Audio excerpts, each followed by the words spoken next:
Okay, so yesterday we started our sugya, thank you, by, it just means you have to chase away the cats. What? Just means you have to chase away the cats. Yeah, this way we can hear you better. Yes. Okay, so yesterday we started with the question of the reallocation of resources, of mutar l'shanot, and we started with the two main positions, the position of Rabbeinu Tam and the position of the Rimigash. Rabbeinu Tam believes that money that's donated to the Kupa and Tamchoy, to these various soup kitchen, food distribution institutions can be reallocated, even l'davar reshut, even to non-mitzvah purposes. And the Rimigash said, no, it has to be given to poor people. The justification for Rimigash is the sugya in Shkalim of motar aniyim laniyim, that the leftover money that's raised for poor people goes to the poor, for a particular poor person goes to the poor person. And this sugya in Erchen of Asur l'shanot until the Ad Shenishtachea, etc. Rabbeinu Tam parries those and says those don't disprove his claim.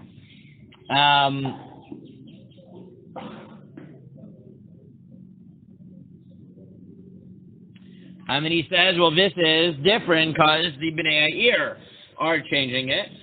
But the Rosh goes farther and uses it as a proof, right? Because it seems like it's only in that case where it's problematic, but not in our case. And what we suggested, Bigadol, is that the main machloket between Rabbeinu Tam and the Rimigash is, do we conceptualize these communal collections of funds for the poor, essentially social welfare programs, as tzedakah, or as a function of communal operations, of taxes?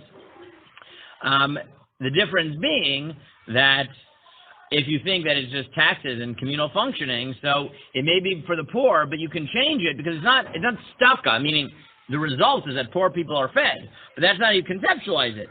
And just like a government can change and reallocate budgetary issues, so too can the government here for the Kupa and the Tamchoy. And that would take the assumption that the sugya we're talking about are the Hilchot Shfeinim. It's very distracting, Rami. It's like walking closer to me and sneezing, even if I am behind a plastic box. Like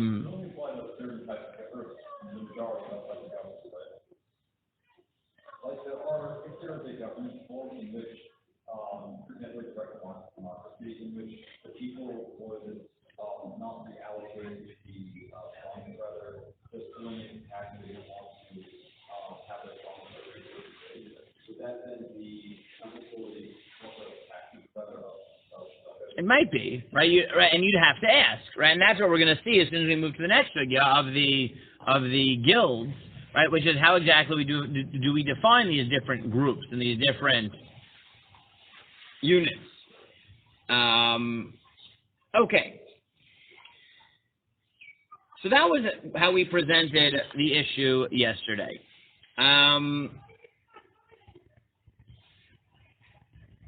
However, as we noted yesterday, that is the presentation of Rabbeinu Tam in Tosfot and the Rimigash. But the Rosh presents the machloket, but the Rosh seems to introduce Rami's principle, right? And say that this sugya is not about what I just said it is, but it's about, what did you say, Rami?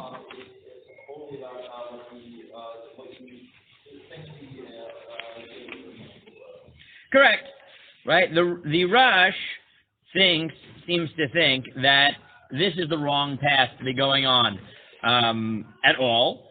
Right? The Rosh himself seems to be that this comes down to what assumptions we make about the psychological intentions of the people who donated the money. And in that case, he in a sense, like the Rimigash, blurs on a fundamental level the tzedakah allocated through normal means of tzedakah and social welfare programs. And it seems to say that the issue is really kavana. So if we look at the Rosh, after quoting our Gemara, he says, Peirush Rabbeinu Tam, Uleshanotan l'chol ma sheyirtzu afilu dvar reshut, v'hitir litain ma'ot akufa l'shomrei ir, l'fi she'al dat b'nei ir notinei nota. Says the reason that you can change it, like Rabbeinu Tam, is because that's al dat kain, right? With that intention, you gave it that whatever the community needs, the community needs. And then he quotes the Gemara in Erchin, "V'yesh la v'raya l'dvarav mehed degartim yisrael shenei menorah u'ner l'bedaknez asur l'shanota, shavar abchia baravin l'meimar lo shna l'dvar reshut lo shna l'dvar mitzvah." In the Gemara in Erchin, it says if you donate a lamp, you can't change it. And Rabchia Baravin says whether it's a mitzvah or reshut. And Amar Rabbi Ami Hachi Amar Rabbi Yochanan Shana l'dvar reshut l'dvar mitzvah mutzal shanota. But Rabbi Yochanan said you can move it, change it for a mitzvah. As we saw in the Gemara, the reason is because it's only until the name has not been forgotten, meaning the donor's name has not been forgotten. But if the donor's name has been forgotten, you can change it for whatever you want. Again, vatam because when you donate it on the intent that whatever the community wants to do with it, they do with it.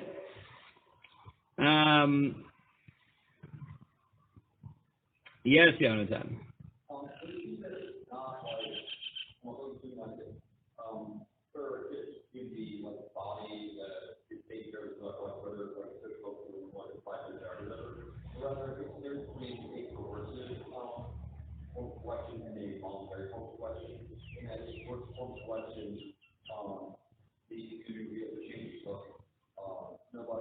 Are you saying this for the Rush, or are you saying this in theory?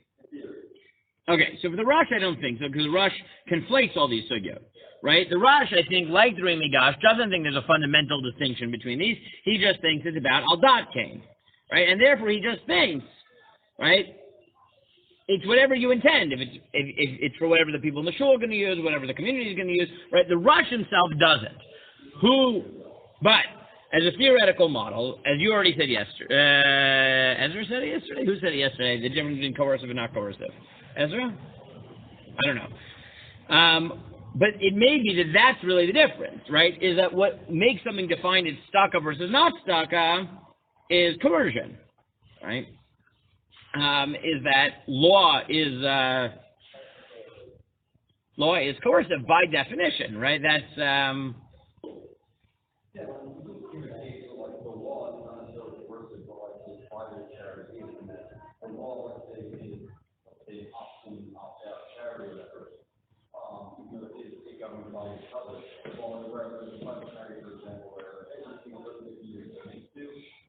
correct. So you're saying the difference might be coercive and not governmental versus not governmental.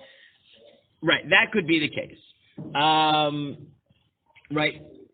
Now that could be the case psychologically, right? Meaning, in a case where it's coercive, I intend for it to go to whatever they're going to give it to because I don't have a choice in this matter anyways, right? As opposed to voluntary, I feel like I have control. Or you could say fundamentally, right? That no, that something which is coercive, right, its nature is that the money really goes to the body and then they do with it whatever they want, right? You could take it both ways. You're right. And that could be part of figuring it out. And that's why I gave you yesterday the thing from Efrat, where you see, right, he has a government fund. Now, why did I say he's tossing aside? Because he, as a government, is collecting, right? He said, Efrat this year has 12 staka funds. They're not regular staka funds because it's Efrat collecting it, but it's voluntary, right? And then we'll allocate it to these 12 things. Now, he clearly believes that there's a special value to staka collected by the city, but still staka, right? Which is the Rimigash, right? In a sense. And I'm not saying it's an actual halachic statement, but my point is, he invokes our sugya, right, and still calls it staka, right? And therefore, but it's not coercive, right? Correct, right? It's a government which is organizing a staka campaign, right? Okay. Did anyone get a chance to see the Ramban? No one got a chance to see the Ramban. Anyone get a chance to see the Ran? Okay, good. So let me tell you what the Ramban says, and then I want to see whether it's the same as the Ran. Okay?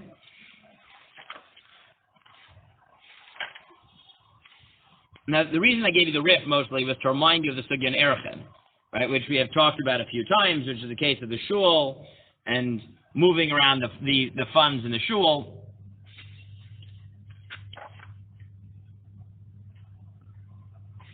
I'll read you just the Rajba's summary of the Ramban's thesis, okay? Ramban zal perish dilishanotan lav lishanotan legamrei ka'amar. When it says change, it doesn't mean change. Ela lilavotam l'sorchem ka'amar va'achar mikein yishalmu dilapshia lo chayshinon shem pshiat rabim mitzuya kipshiat hayachid.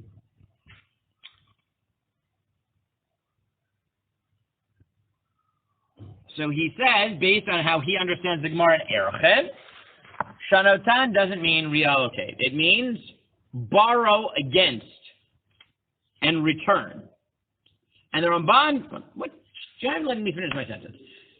Right? The Ramban reads the sugya as follows. He says, everyone agrees that you can't reallocate resources, but here's the problem. If an individual puts money in a stucco box, right? We don't let him take that money and borrow it because we're worried he's not going to pay it back, right? He needs he has his little stucco box. He wants to go and buy ice cream.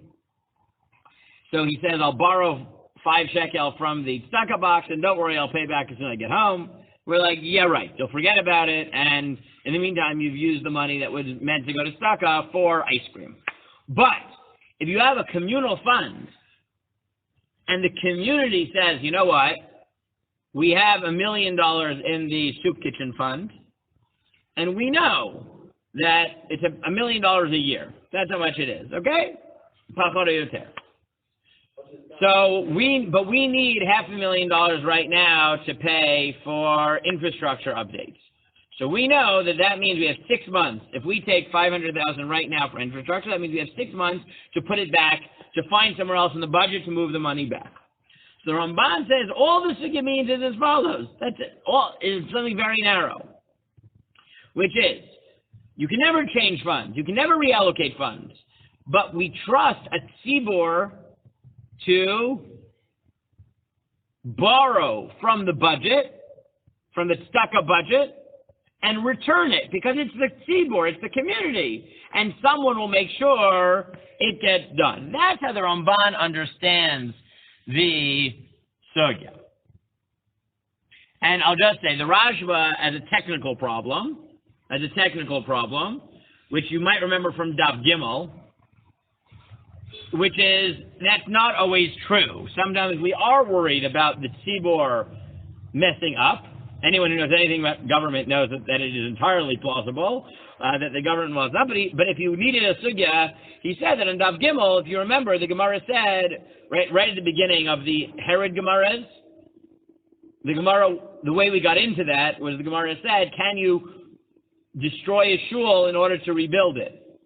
And the Gemara said, what are we worried about? So one of the days in the Gemara was, Lipshiuta chayshinan. We're worried that you're going to mess up. Right? Is that you'll destroy the shul, but when it comes time to rebuilding, bureaucratic delays, and you'll never get around to rebuilding it. Right? And at a certain level, if anyone knows anything about philosophy of bureaucracy, for many people, the point is that the slowness and inefficiency of bureaucracy is a feature, not a bug. Right? That the point of a bureaucratic system is to make sure the government, especially the executive, doesn't have too much power. It makes sure that things take a long time and that they go through process so that the government is limited in power. That might actually be the philosophy of a bureaucracy, right? I know it's frustrating, but that may actually be the point. That we don't want anybody in government to have too much power too quickly, so we put in all these delays. So that's the technical problem that the Rashba has with it, and then he says, well, maybe this is different. I'll just finish the Ramban, the technical. I didn't want to get too bogged down in it. But then he says, well, no, it might be different because a shul, the Gemara says, l'pshiuta chayshinan, because if you don't rebuild the shul, who exactly is going to yell at you? The shul, right? The shul is not a thing. But he's like, but poor people, right? In the end of the day, if you reallocated all the resources from food stamps, there might be somebody at some point who's starving who might remind you that the money has to be returned to that part of the economy. And, you know, if you say, don't worry about them, let them eat cake, that may not go over so well. It might lead to the guillotine, as we've mentioned in the past. So that's his technical defense of the Ramban, which is, no, the Ramban's really right. It's that sometimes we're worried about the government not paying back to the budget, but where it's money for the poor, so we assume that the government will come back and find the resources because there are actual poor people knocking on the door for food, which will remind them they need to make sure that the money is back in the coffers of the government. So that's the very technical answer of the Ramban. Now, the Ramban sort of negates our sugya technically by saying you can never reallocate resources. You can only borrow against it. But that means the Ramban has a very extreme view of, right, the donations, right? Meaning he has a very strong view that when you earmark something, the money, and presumably even this money, not just like this amount, but this money that I actually gave belongs to whoever I gave it to, and he doesn't distinguish between staka and government. That's why he thinks I can, right, that language I can borrow against it, right, implies in a certain sense that this money is owned by the people going to, and that's why I can borrow against those funds, right? That is quite an extreme view. Ezra, your hand is falling off, right? You're like exhausted. I've made you hold it so long, and then, yeah. So practically, is there a bunch of difference when you can borrow versus pay? Because either you could, let's say you have an extra $1,000 and then you say you want to put it towards roads or something. So is there a difference between if we take the extra toward roads versus borrowing it for roads, and then the next time you collect $1,000, which instead of collecting it for sucker, you collect it for the road fund, which will be for sucker. Ezra, thank you. So, here's what I'll say. Did you read the Ran? You read the Ran. So there are some people who believe that the Ran is the same as the Ramban. In the footnote here, the Raj, not the same person. On this sugya, the Ran says the same as the Ramban. Not the,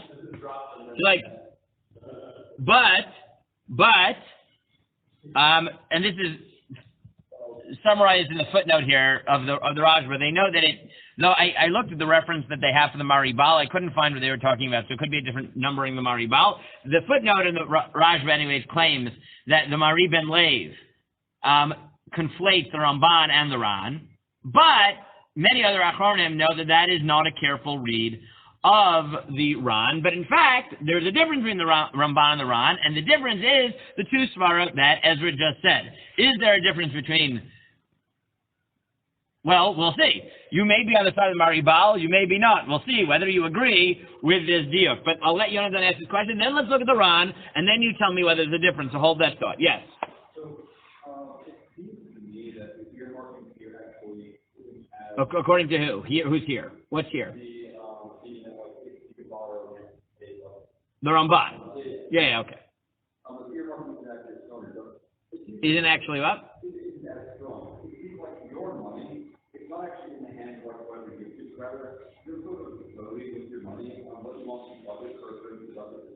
But that money is yours to go to any budget of the government. But in the end, if you're using money, you're not actually giving your money to a certain part of charity, but rather it's voting for the day on how much money you want to give to charity. Okay, so I'm gonna hold both of your thoughts. Let's read the Ran, and then you tell me, because it could be that in the end that you agree with the Maribal, that there's no difference in the Ramban and the Ran. I tend to think that there is a difference, right? if it's not the difference between the Ramban and the Ran, it is right now the difference between me and you, which is fine, right? That's fine. But I want to look at the Ran. Rami, go get your Gemara. Go. You're too far from your Gemara, which is fine because we weren't looking at it, but now go look at it. I want to read it carefully, okay? And I want you to tell me what you think, whether you think the Ran is the same as the Ramban, and whether this highlights possible differences between the two formulations that Ezra and Yo both said, which you actually overlap with the second version of Ezra, or first version of Ezra, one of them, okay? Lishna, Rishna, whatever. So let's look at the Ran, okay? Everyone got the Ran? So remember, right, let's just remind ourselves, the Rif, right, Rabbi Yitzchak Alfasi from Fez writes a halachic summary of Shas. On it, on different Masechta, there are different commentaries. Sorry, this is the Nukei Yosef. The Ran / Nukei Yosef, whatever, here, Yosef and Chaviv, right, he has different commentaries who write on him. This is the Nukei Yosef. Different Talmidim from his Beit Midrash.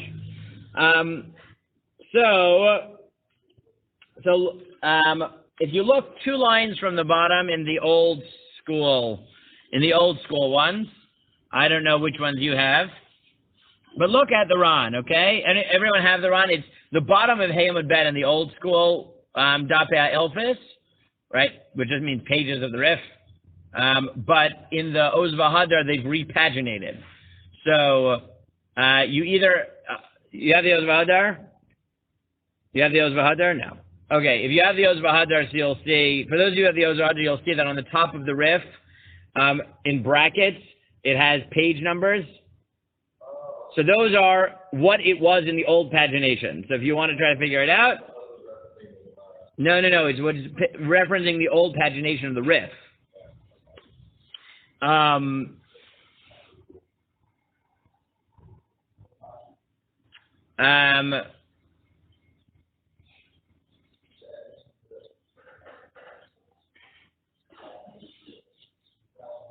Okay. So the Ran, who wants to read me the Ran? Okay, I'll read it very carefully because I see that you're doing it on your phones. So that's fine. I'll read it very carefully, okay? Or the Nukei Yosef, technically. More precisely, not technically. For some reason, in a lot of these, it says it's the Ran, because sometimes it is the Ran, but here it's the Nukei Yosef. Afilu davar she'eno tzarech aniyim. Right, you're allowed to reallocate even for things that are not for the poor. De'af al pi shehigbu laniyim v'zachu bahem.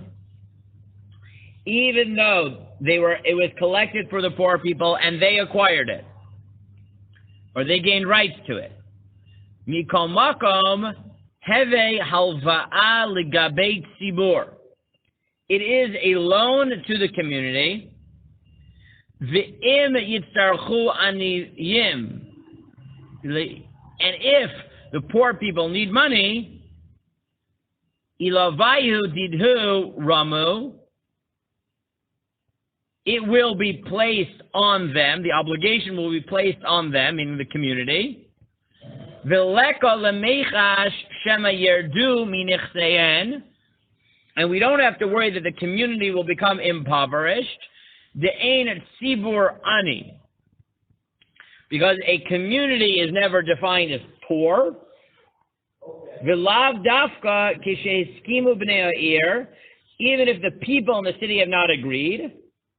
El afilu parnesim ha'mamunim al hatzibur mishanim kirtzonan. But even the leaders of the community, those appointed in the community, can change it at their discretion. Okay, that's the Nukei Yosef. So now, is that the same as what I said from the Ramban? Is he saying that you can take out a loan, or that it's not just like definition? Very good. Okay, very good. So good. So, as the footnoter here claims from the Mari Ben Lev, which again, I tried looking for it last night. I did not find it. I ran a search for it, so I don't know what they're talking about. I assume I'm just missing it. I assume it is somewhere in the Mari Baal, but if it's not, it's some Achronim, okay? Claims that the Nukei Yosef is saying the same as the Ramban, right? That you are taking a loan against the budget and you're returning a loan against the budget. Okay? And that's all this means. And there's no difference between tzedakah and communal funds and government taxation, social welfare programs. Hakol oto davar. But other achronim claim that that is not a good read of the Nemukei Yosef. He's saying something very different, which is very important for our sugya. Okay? And that is let me second.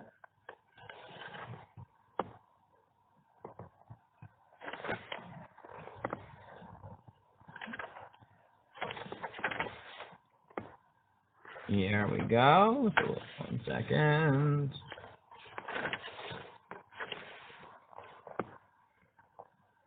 Okay, so I'll read you his footnote here. He quotes the Ravid and the Tmeim Deim. So the Ravid, in addition to writing on the Rambam, that's actually like the least important thing he did in his own life, right? The Ravid was the Gadol Hador. Before that, he wrote Perushim and Shas. He just lost of that, a lot of them. He also wrote Shuvah Sefer, the Tmeim Deim. So he writes in the Tmeim Deim, the Rashayim b'nei Eir l'shanot nidvatam l'chol davar sheyirtzu zulat shel yifsidu aniyim ela l'tzorach sha'ah hutar l'shanotam. The Ravid, I'll read that line again. Okay? The Rashayim b'nei Eir l'shanotam nidvatam l'chol davar sheyirtzu. The city can change their donation to whatever they want. Zulat shel yifsidu aniyim, as long as the poor people don't lose out. Ela l'tzorach sha'ah hutar l'shanotam. But temporarily, it's allowed to change. Okay? V'ayin Biran, or really Nemukei Yosef, shekatav d'hainu tamid mutar l'shanotam mishum de'eno ela kehalva legabayu. The Ran says the reason you're allowed to change is it's like a loan to the community. Sharei mitzarchu aniyim alayu didu rame, because they are now dependent on the community. So he notes that the Maribal says that the Ran, or the Nemukei Yosef, and the Ramban are the same. But he notes that that doesn't seem to be what he's saying. He says, Uluferusho enzu va'am mamash. The Ran and the Tmeim Deim of the Ravid seem to say this. It's not a loan. Ella, dechev and de ba'al karcham yisarchu al karkach l'safek tzarchei aniyim chashiv kal va'ah. Since the government will later have to take care of the poor, it's not a loan. It's sort of a loan. Meaning what? It seems like, now you can disagree with this, that the Ramban is conceptualizing this as actual tzedakah, right? As actual funds that now belong to the poor people. And all he's saying is, in that world, you're allowed to take out a budgetary loan when the community is involved. And for him, I don't think this is about the difference between government versus a group, because what's his justification? Why are you allowed to take a loan against the budget? Because we can trust the government, the Rabbim, to give it back. Now, according to him, maybe, right? Is the same thing true of a tzedakah organization? I don't know. It might just be numbers, right? It depends, right? If the tzedakah organization is the UJA, right, which is a huge umbrella organization with a lot of different budgetary concerns, so he might say that's not the government, but for these purposes it's fine, because the UJA will figure it out. Right? It's a big enough organization that you can be sure that they will balance the budget by the end of the year. Right? But if it's a small organization, so then we can't. Maybe. I don't know. I mean, according to him, it doesn't sound like it's a fundamental claim. Sibor versus not Sibor. It just sounds like it's, at what point are we worried about Pshia? But I think that they're right, that the Ran is saying something different. 1 second. Tell me if you think I'm right. I'm going to let me read it for the third time. The Ran and the Ravid. And I want you to tell me, or the Nemukei Yosef and the Ravid, whether you think it's the same thing. Okay? I'm going to start with the Ravid again in Tmeim Deim. Rasha'im b'nei ha'ir lishanot nidvatam l'chol davar sheyirtzu. Right? The community is allowed to change their donation to whatever they want. As long as the poor people don't lose out. For the need of the time, they're allowed to change. I think the Ravid is saying similar to the Nimukei Yosef. I think. When the Nimukei Yosef says, even though it's collected for the poor and they have rights in it. It's a loan to the community. And if the poor people end up needing money, the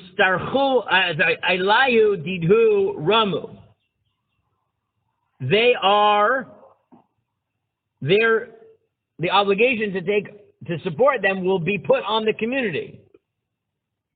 Okay? What's the difference, I think, between the Ramban and the Ran? Nimukei Yosef. I keep saying it because they say Ran, but it's wrong. Nimukei Yosef. Each of the Nimukei Yosef is saying that this donation or whatever given to the body is now the body, not like the poor family. So there's something discretion on the body to give to whatever. Exactly. And let obligation still to give to the poor if the poor needs it. Very good. So I think, let me bring the case in which I think it shows the difference between the Ramban and the Nimukei Yosef, okay? Let's say the government collects $1 million for the soup kitchen for this year, okay? Why? Let's give a very simple case. Why did they collect $1 million for the soup kitchen? Because, let's give a 2020 example. Because normally their budget is $500,000. This year it's $1 million. Why is it $1 million? Because chaval. Small businesses have been closed. Restaurants are closed. With, COVID and everything that comes with it, there are a lot more people out of work. A lot of more people have descended into poverty, right, etc. So the first quarter of the year would normally be $125,000, and now it's been $250,000. So they project that for this year, because of the economic downturn and the people out of work, because of COVID, they're going to need $1 million instead of $500,000. Okay?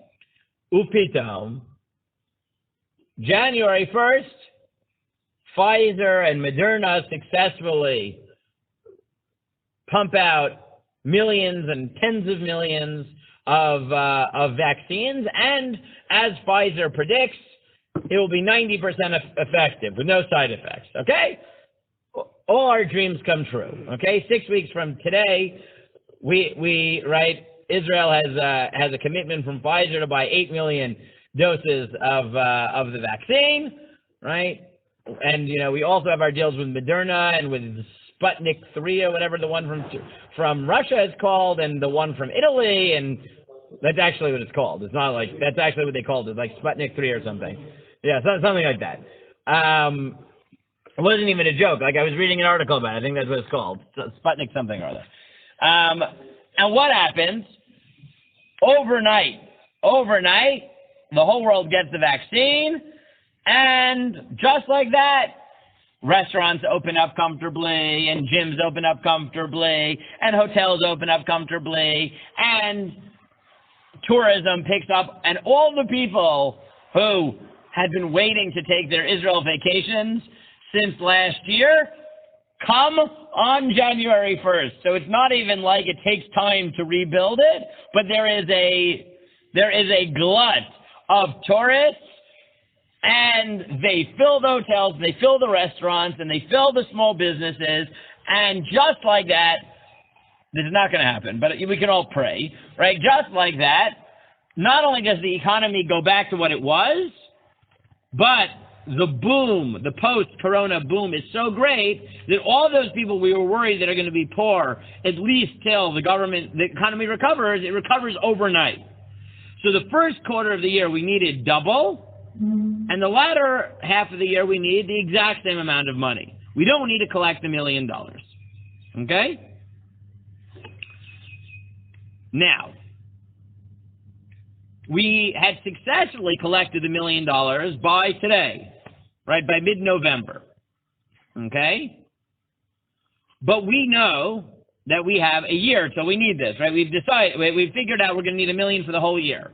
But in the meantime, we also know that because of Corona, we need to increase the education budget because we have limited class size because of capsules, and we need to build these plastic boxes around all the teachers in the whole country. So we say, here's what we're going to do. We're going to borrow $500,000 that was raised towards the soup kitchen budget during Corona for the immediate needs of education, and we'll raise the other $500,000 for the soup kitchen later, and it'll come out of the money we had in the, right, that was going to go to the education budget later, and we'll balance it by the end of the year. Okay? Now, comes January 1st, and there aren't poor people anymore, right? All those people we thought would need the money in the soup kitchen don't, because the economy rebounded. Okay? So now, according to the Ramban, what do you do with the $500,000 that you borrowed? The Ramban, correct. According to the Ramban, that it's this is how I read the Ramban. According to the Ramban, that it's a loan against the budget, and the only reason you're allowed to take it is because we trust the community to pay back. You have to put that $500,000 back in the soup kitchen's budget. And you don't have to use it this year, fine, you'll use it over the course of 2 years. But you must return that $500,000 to the soup kitchen budget. That's how I read the Ramban. Because the Ramban actually conceptualizes this as tzedakah, where you're borrowing against the tzedakah budget and you have to repay it. And the only reason the community can do it is because they're going to repay. Let me just finish my thought. 1 second, Ezra. The Ran, if I read it for the 4th time, does not say that as I read him, right? The Mukhe Yosef does not say that. What does he say? It is a loan to the community. If the poor will need money, the responsibility to support them falls on the community. The way I read the Ran is he's saying it's not a real loan. This isn't tzedakah. This is taxes. You know what this is? When he says loan, he doesn't mean loan. He's saying this is a loan in the sense that it's a budget reallocation. Why are you allowed to reallocate resources according to the Ran? I think because if January 1st, the economy doesn't magically recover, and you need the full $1 million for the soup kitchens, for the food stamps, for whatever, then where are the poor people going to come? They're going to come to the government. They're going to come to this government-run soup kitchen, to the food stamps. And what are you going to need to do? Find the money for the social welfare program that you promised, that you committed to. And I think in the end of the day, the Ramban is conceptualizing this as tzedakah, and therefore he views this as an actual loan, and one that has to be repaid. And the only reason he's allowing you to take this loan is because he trusts the community to give it back. The Ran, I think, is conceptualizing this as taxes. And therefore what he's saying is not a loan. It's like a loan in the sense that the government predicts how much they're going to need for food stamps and for education and for defense and for paying municipal workers and for roads and infrastructure and all those things. But they know that in some years their infrastructure prediction will be high and they'll have leftover money, and that year their education estimate was low and they're going to need to make up the difference. And in some years, vice versa. Some years there'll be a hurricane and they're going to need more money for infrastructure, but in the meantime, there's going to be no school for a month because of the hurricane, and they're not going to be nice to the teachers, and whatever, they're not going to pay them, and the education budget will be low. And the Ron says, I think, that it's not an actual loan. And this is what the footnoter here in the Rashba notes. It's not hava mamash. What it is that when it comes to taxes, when it comes to government or communally run institutions, but not charity, the reason that you can sometimes take from one budget and use it for something else is because in the end of the day, if you have a government you trust, they're going to try to find the funds for whatever the community needs. And therefore, when the reason you can reallocate from the charity funds, from the food stamps 1 year, and put it to defense or put it to infrastructure is because you know that that's how budgets work. Sometimes you have a surplus in one and a deficit in the other, and sometimes vice versa. Right? So I think,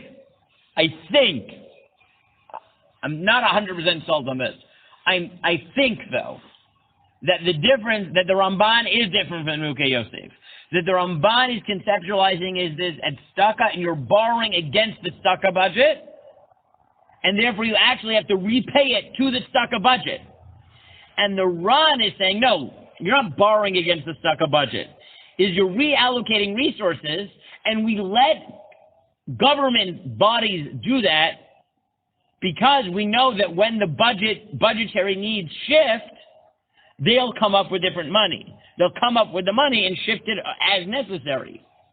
So going back to Ezra's point before, if the Ran and the Ramban the Ramban and the Mukhe Yosef are different, then your two questions are exactly the difference between the Ramban and the Mukhe Yosef. Then the Ramban is taking this as a tzedakah loan against the budget, and therefore must be repaid. And the Mukhe Yosef is saying, no, this is not an actual loan. It's a reallocation of resources, which will be weighted in this direction when the time comes.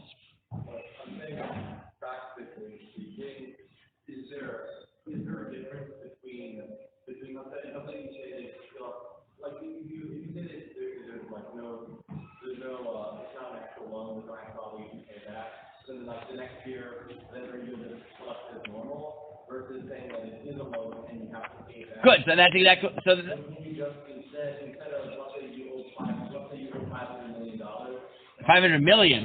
Whoa, okay, yeah.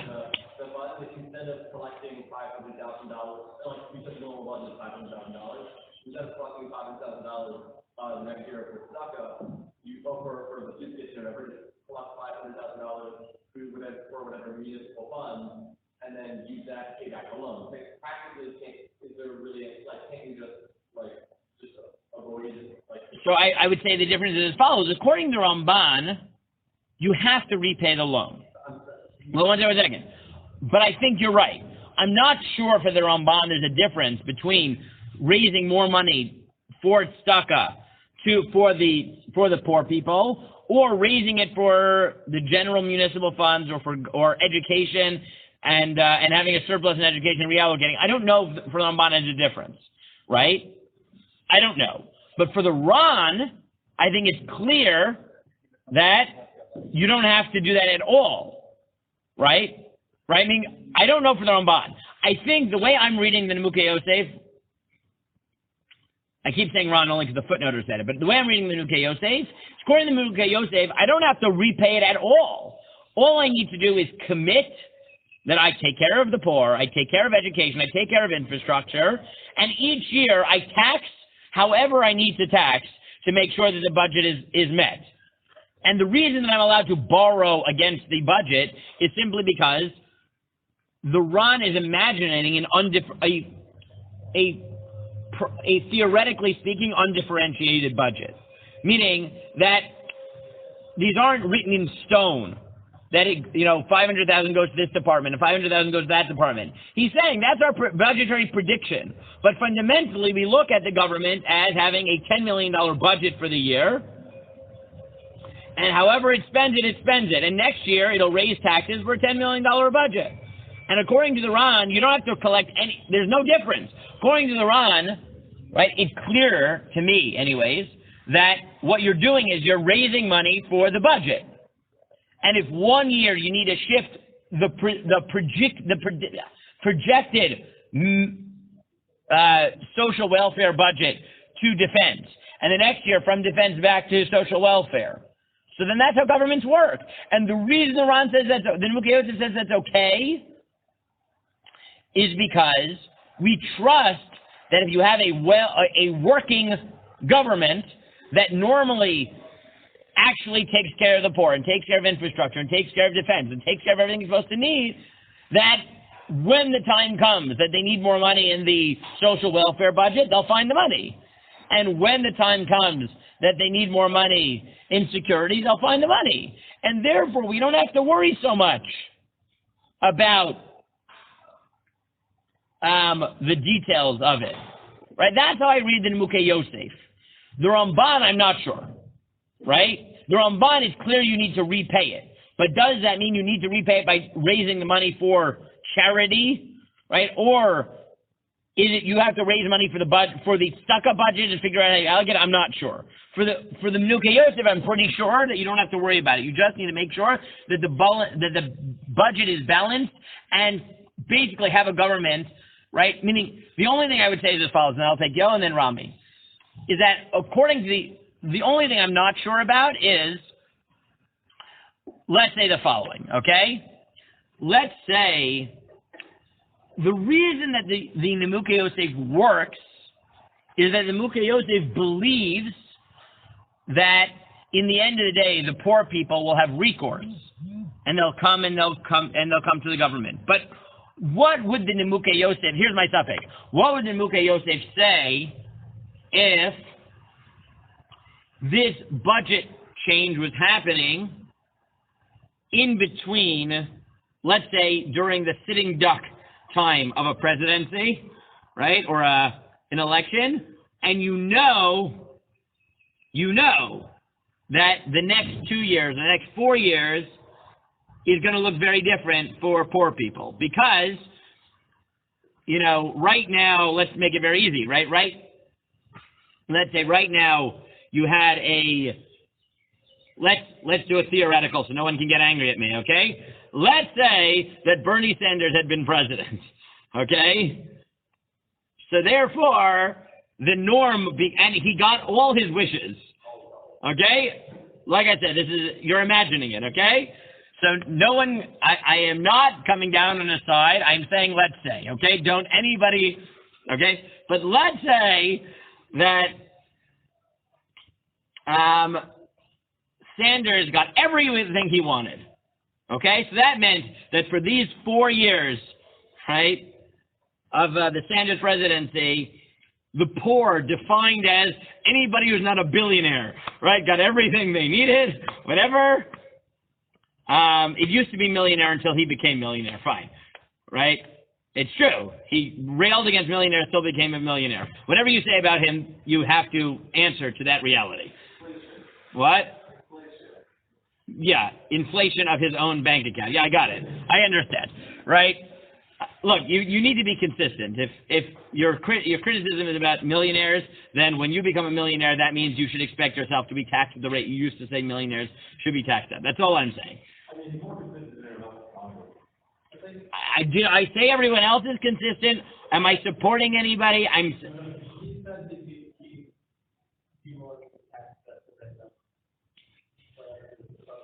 Look, all I know is I was not impressed when they asked him this particular question, and his response was, hey, you'd be a millionaire too if you wrote a best-selling book, right? That sort of missed the point of what he had been saying. But, okay, let's say Bernie Sanders successfully became president and got everything he wanted, okay?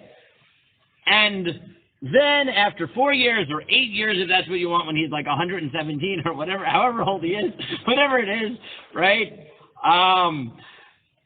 He's not going to be president, and I don't know, Margaret Thatcher rose from the dead, and is the next, and was American-born and became the next president of the United States after Bernie Sanders. Okay? Fine. This is theoretical enough for you? What? I don't, whatever, right? So now, in these 2 months between November and January, between the Bernie Sanders presidency and the Margaret Thatcher presidency, you absolutely know, okay, that there will be extreme cuts to the money that has been allocated to the poor, okay? I'm hoping that this is not controversial because I'm dealing with a theoretical and a dead theoretical, okay? I'm hoping that this, fine. In such a case, right, would the Nimukei Yosef say the same thing? Right? I don't know. Right? Meaning, one second. Meaning, one way of reading the Nimukei Yosef is to say that he actually believes that there's a certain consistency in budgetary allocations. Right? Meaning that the government has a certain policy in terms of how it supports the poor. And therefore, if one year they have less poor and one year they have more poor, you can be sure that the government will come up with the budget to fund the poor people in the exact same way, whoever that happens to be and however many they happen to be. Right? But therefore, it could be that the Nimukei Yosef is functioning on an assumption of more or less policy, no, not competency, uniformity of policy. Right? Right? Meaning, it could be that he's actually saying at a technical level, because we assume a certain uniformity of policy, we can assume that if there is poor next year, then they will be supported at level X. And if there isn't, then the government can use the money for something else because they don't need it. But the policy is the same. Right? If that's what he's saying, then maybe the Nimukei Yosef would not be true going from a Sanders to a Thatcher presidency, because then you'd say, no, you cannot borrow any money against food stamps, because as soon as Thatcher becomes president, she is going to slash all of them. The Iron Lady will slash all of them, right? Maybe, right? Or, right, that's one way of one way of reading the Nimukei Yosef. Another way of reading the Nimukei Yosef is just more generically, the government has certain responsibilities, it's allowed to reallocate resources, and that's all there is to it, because in the end of the day, the government has to take care of all these things, and even if it's going to drastically change the way in which it does that, so that is a one suffix I have in the Nimukei Yosef. I do think the Nimukei Yosef is different than the Ramban. I do think the Ramban is actually viewing this as a loan from charity and not reallocation of resources. And I do think that Nimukei Yosef is viewing this more as reallocation of government budget. But my suffix is he making a universal claim and just saying you could always reallocate the budget because the government has whatever responsibilities it has, and it's allowed to reallocate it because in the end of the day you know it's going to take care of everything? Or is he making a claim that's dependent on uniformity of policy? Right? That I don't know. Okay, I hope no one got angry at me and imagining a Bernie Sanders to Margaret Thatcher presidency, okay? I hope, maybe I shouldn't have done Sanders, right? Because that was at least a theoretical possibility. I should have done a Karl Marx presidency to a Margaret Thatcher presidency, okay? Right? Whatever it'll be. Yes, exactly. Lenin to Thatcher, fine, whatever, I don't care, right? So I don't know. That's my suffix in Nimukei Yosef. I'm not sure whether the Nimukei Yosef depends on a world in which there's uniformity of policy. I don't know. Okay, I just don't know. Right? Yoho Rami. Okay, go. I should be careful with all my theoreticals. Now someone's going to say, clearly you're a socialist, or clearly you're a Thatcherite, or clearly you believe in the resurrection of Margaret Thatcher, right? Clearly you believe in the resurrection of Margaret Thatcher and a constitutional amendment that will allow a non-born American. I mean, I don't know who's going to get angry at me for what here, right? And clearly you don't know Bernie's age because you said he'll be 117 in 8 years, right? And therefore you don't know that he's only in his late 70s, right? I don't know who's going to get it. I do know he's only in his late 70s. What? Yeah, I honestly, yes, they'll resurrect her ashes in America, right? I honestly don't know. Or someone's going to, and then there'll be the one British person who says, you don't understand Thatcherism. It's like, okay. I mean, Thatcherism and Reaganomics were both happening before I was born, basically. So, don't shoot me, right? Yeah. Anyways, so no one read anything into that, anything of any sort. Okay. I think we can all agree that Margaret Thatcher and Bernie Sanders are on opposite sides of the spectrum. There can be more extremes involved, but I think we can agree that if the government shifted from Bernie Sanders to Margaret Thatcher, the poor people might not be as assured of having as many food stamps the next year. I think that very little assumption. Now, by the way, I want to be clear that I am not, because now someone's going to get angry at me and say, aha, but under a Bernie economy, you would need food stamps because socialism destroyed the economy, and under a Thatcher economy, you wouldn't need food stamps because everyone would be rich. Really, someone's going to get angry at me. Everyone, disclaimer, don't get angry at me for this theoretical. I'm making no claims, okay?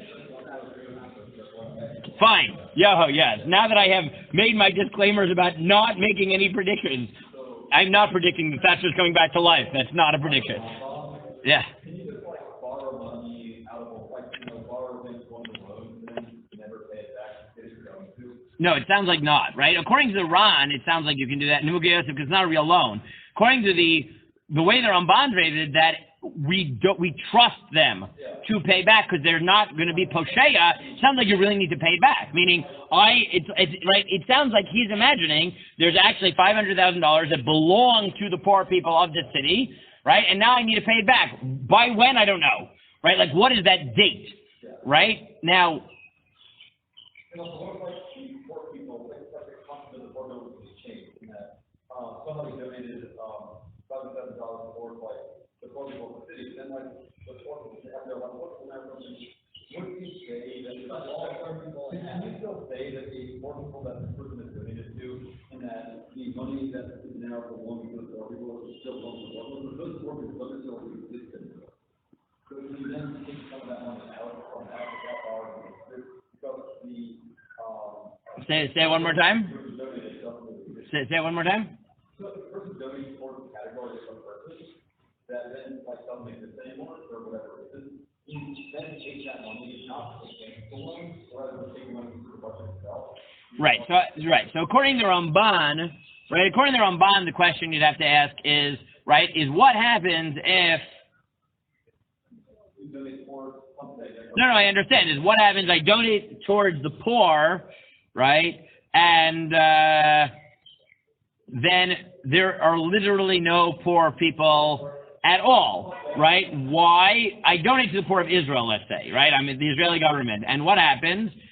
Tomorrow, right, the government decides, you're so cynical, the government decides that they're going to, right, the way the deal on the natural gas comes is that they're just going to decide that money belongs to all people in Israel equally, and therefore we sell,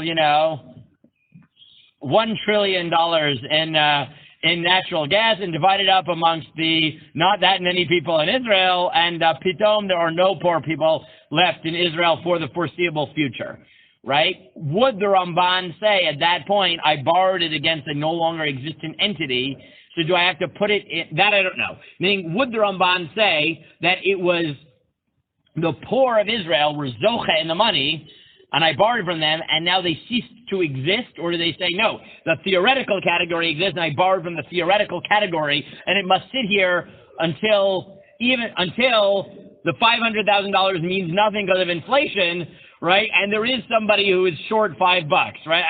I don't know. I don't know, right? Meaning, these test cases, right? Theoretical, I don't know. Again, the same with the Ran. But then Mukhe Yosef, where I think he fundamentally conceptualizes a budget, but is he simply saying, look, budgets are budgets and that's all there is to it, and they're fungible? Is that what he's saying? Or is he saying, because I can assume a uniformity of policy, I'm allowed to be fungible because at the end of the day, they will come up with the money, right? The nafkamina only being where there's going, where you know there's going to be an extreme change of policy that will make it that poor people who would have been covered under this administration won't under the next, right? Also, by the law, does it have to be like I think that's like a corporate tax and that applies to So I think good. So I think that according to the Ran, it has to be conceptualized as taxes. I don't think it has to be. I think it's just that it's a matter of like You're right. See, I don't know. You're right. No, I don't know if according to him it's about compulsory or it's about it being a communal, right? It's a body that you're giving the money to, and then it's up to the body to put that money aside. right. Now I'm not close to the possibility, even though I'm not sure that this is true, that the Ran would, the Mukhe Yosef would conceptualize the UJA the same way, right? Meaning, could it be that you have a large enough umbrella organization that also has a complicated budget, right? It's possible, right? It's possible he doesn't need a government body. He just needs that it's conceptualized as budgets, right, of an umbrella organization, which is normally governmental, rather than, let's say, meaning, it's clear to me that the Ran would say this doesn't work for like Tomchei Shabbos, right? Because Tomchei Shabbos, 90% of the money is for food, right? And if I donate the money specifically for food, and then pitom, right, 1 year they need to move their offices, so they need moving expenses, right? There I'd say you can't borrow money from the poor people for moving expenses. Meaning, if someone earmarked it, right? Like there I would say, because it's hard to say that they work with budgets in the same way. Again, I don't know, right? I think that's why I'm all about so that the budget is the budget of the body, and the body can delegate that budget to whoever wants. I don't know.